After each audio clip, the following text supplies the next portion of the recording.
जय श्रीराम ताईंनो आणि दादांनो. श्री ब्रह्मचैतन्य गोंदवलेकर महाराज प्रवचन 6 जुलै. आपल्याला सद्गुरूचा आधार वाटावा. बघूया ह्याबद्दल श्री ब्रह्मचैतन्य गोंदवलेकर महाराज काय म्हणतात ते. वेळ प्रसंग येईल तसे वागणे उचित आहे आणि त्याबद्दल मनावर परिणाम होऊ देऊ नये. परमात्म्याच्या चिंतनात मन गुंतले असताना अवांतर गोष्टींचा परिणाम त्यावर होत नाही. जेवढे झेपेल तेवढेच करावे, अभ्यास करावा, पण काळजी न करता. सर्वस्वी भार भगवंतावर ठेवून निवांत असावे. आपल्या मनाचे स्वास्थ्य बिघडू देऊ नये.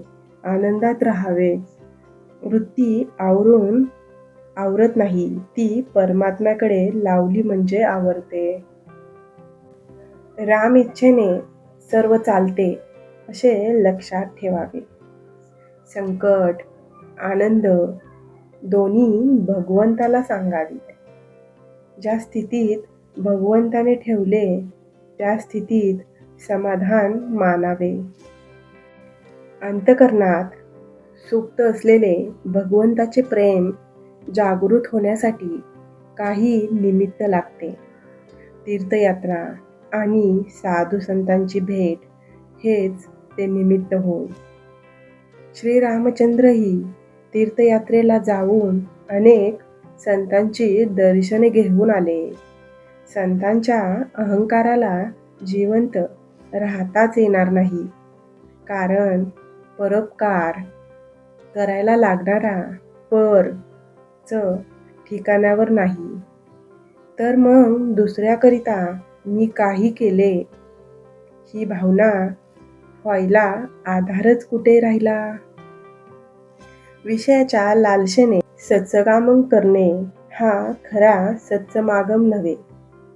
संत कधी कधी आपल्याला विषय देतात हे खरे, पण एकंदरीत आपल्याला विषयाचा वीट आणण्याचाच त्यांचा प्रयत्न असतो. संतांच्या घरी नुसते पडून राहिल्यानेही शुद्ध भाव येईल. भगवंताच्या नामातच सत्संगती आहे, कारण नामाच्या मागे भगवंताचे अस्तित्व आहे.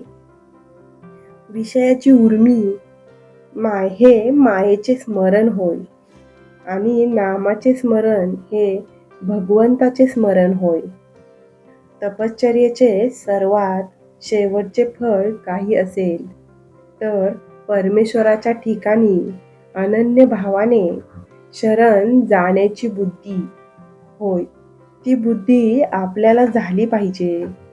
एकदा शरण गेल्यावर आपण उरूच शकत नाही, त्यालाच शरणागती म्हणतात आणि हीच परमार्थातली अत्यंत श्रेष्ठ गती आहे.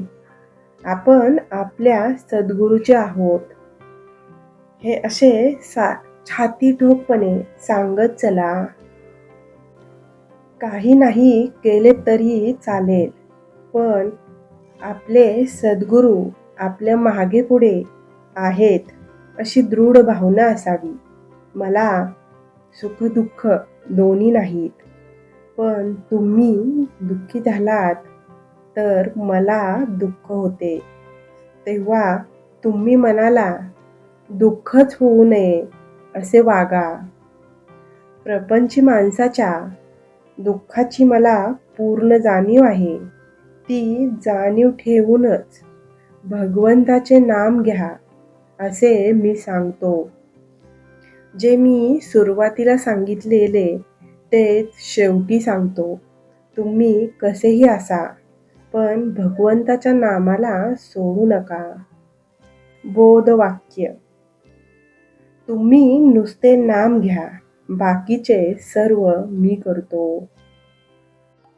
प्रवचनाच्या शेवटी आपण सर्वांनी मिळून श्रीरामाच्या नामाचा जप करूया 11 वेळा.